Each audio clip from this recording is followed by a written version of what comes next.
Hey everybody, what's going on? Welcome to an all-new Talkin Movies Double Feature. As always, I'm your host, the real Geno Reynolds, and today we're gonna finally be doing the Mads Mikkelsen Double Feature. I finally got to see the movies Polar and Arctic. Arctic came to one theater around me, and I had to travel to go see it, but, well, we'll talk about that here in a bit. We are gonna start with Polar.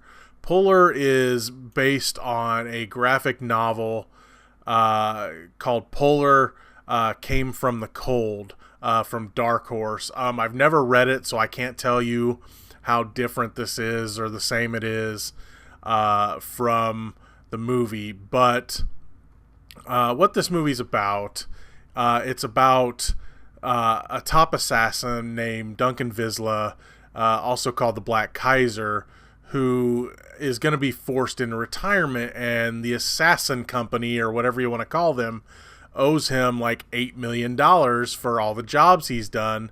But this company has a dark secret, as at the beginning of the movie Johnny Knoxville finds out.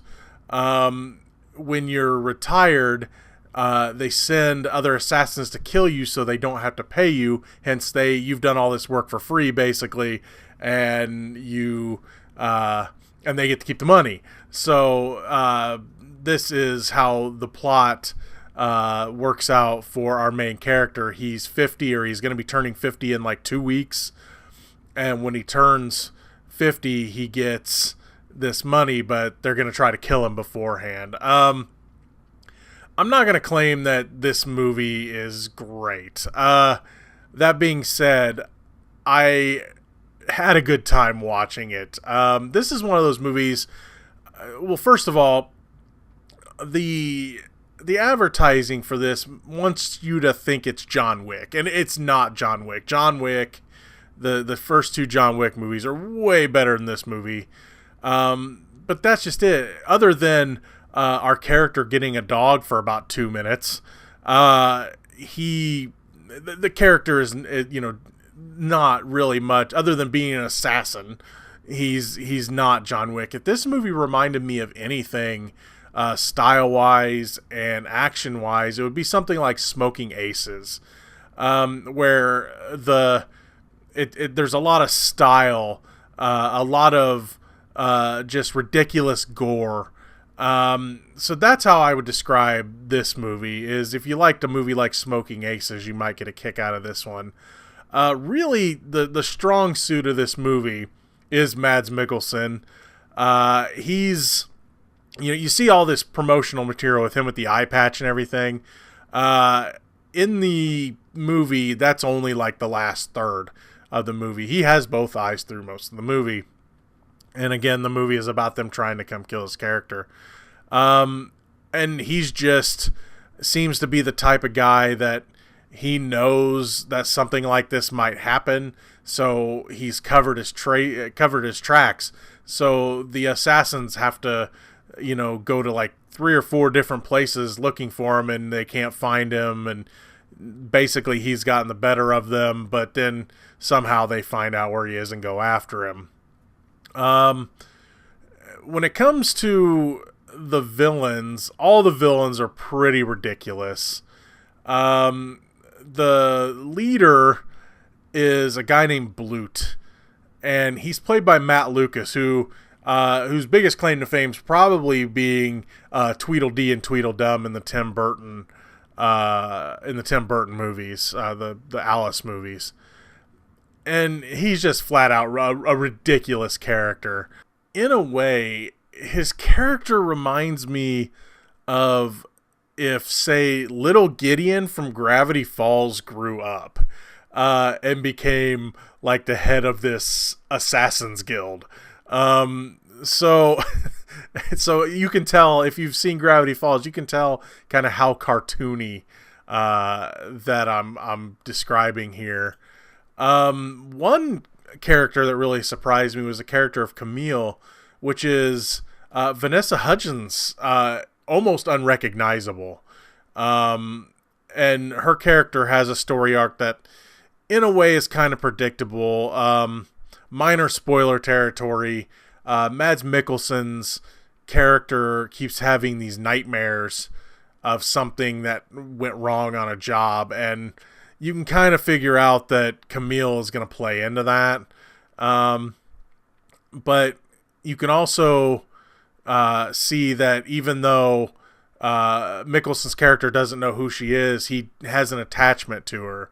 And so that kind of plays out to the end. And in a way, with those two characters, they kind of sequel bait a little bit. And being that this is a Netflix movie, there's a chance we might get another one. Like I said, this isn't a great movie.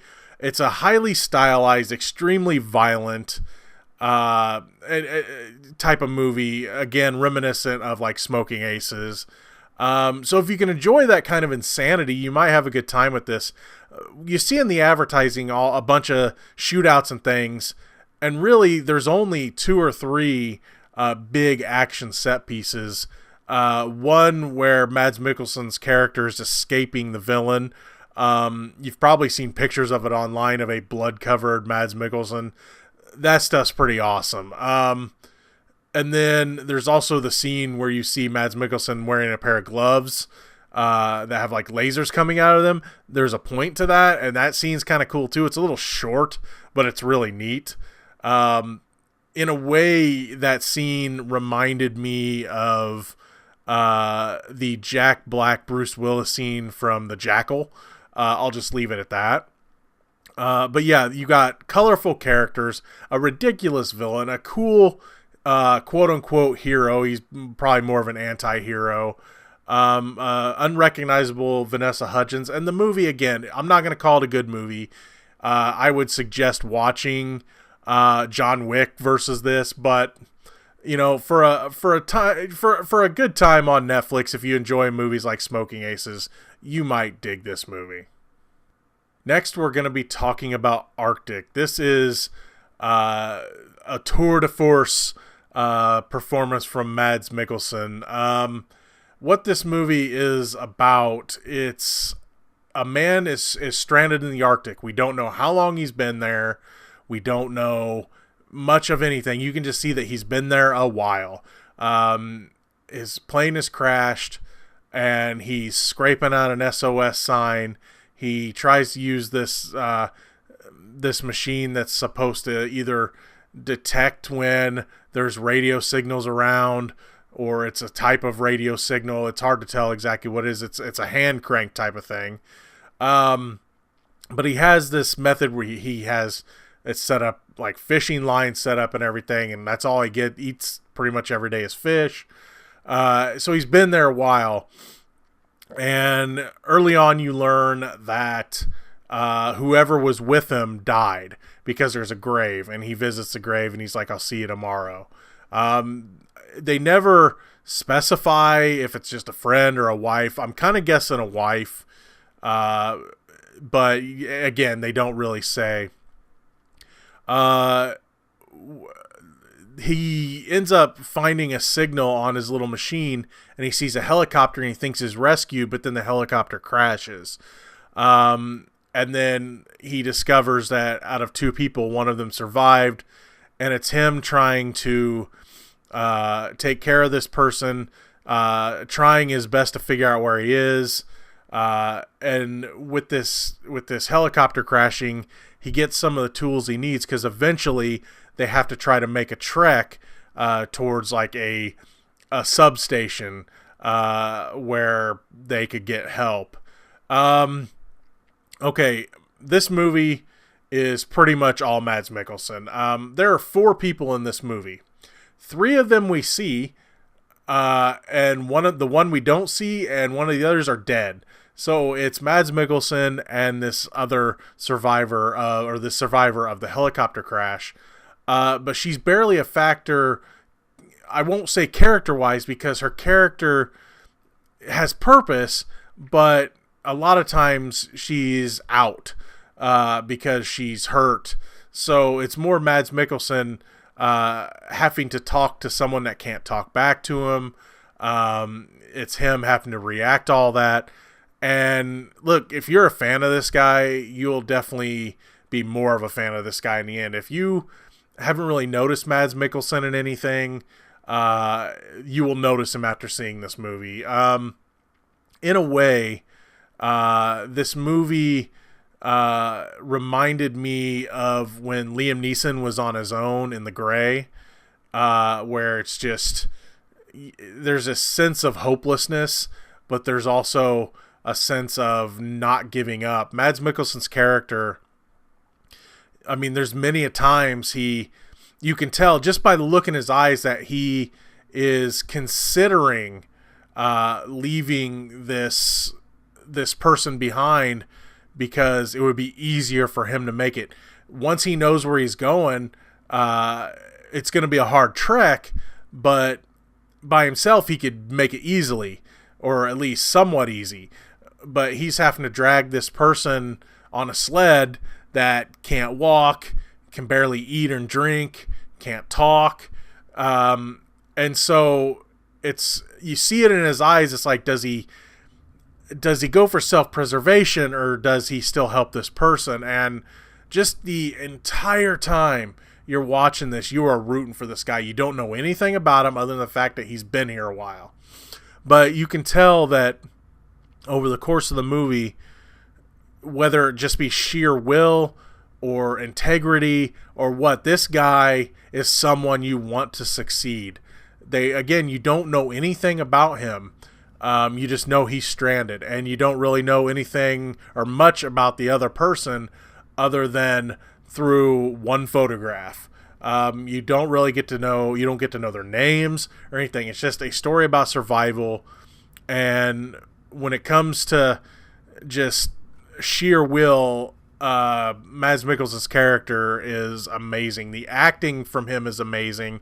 It's going to suck if he gets no recognition for this movie, at least some. It's got a high rating on Rotten Tomatoes, but it came out earlier in the year, so I have a feeling it's probably going to get ignored when it comes awards time, the same way Ben Foster did for Leave No Trace. It's just, you get this amazing performance, and it's going to get ignored, which is just, it's sad. I am going to talk about the ending a little bit here, so I will just say this. If you want to see a really good performance in a really good survival movie, definitely check out Artic if you can find it. Again, I had to travel to go see it. So here we go. I'm going to talk about the ending a little bit. I'm not going to spoil it per se, but I have to address it because it's something that might bother people about this movie. When it comes to the ending, it's left a little open. It kind of has one of those endings. Again, it kind of reminded me of The Gray, where you're not exactly sure what happened at the end, and it's kind of left to your own devices. You can believe what you want to believe, whether or not they made it, or he made it, or they made it, or whatever. It's up to you, but that's just the kind of ending it is. So if that kind of ending bothers you, it might bother you. But that being said, the performance from Mads Mikkelsen is so freaking good in this. It's definitely worth checking out. And so far, it's one of my favorite movies this year. That's going to be all for this edition of Talkin Movies Mads Mikkelsen Double Feature. If you have anything to say about either of these movies, please feel free to leave a comment in the section below. And if you haven't subscribed to my channel, I ask that you do so. Until next time, I'm your host, the real Geno Reynolds. See you later.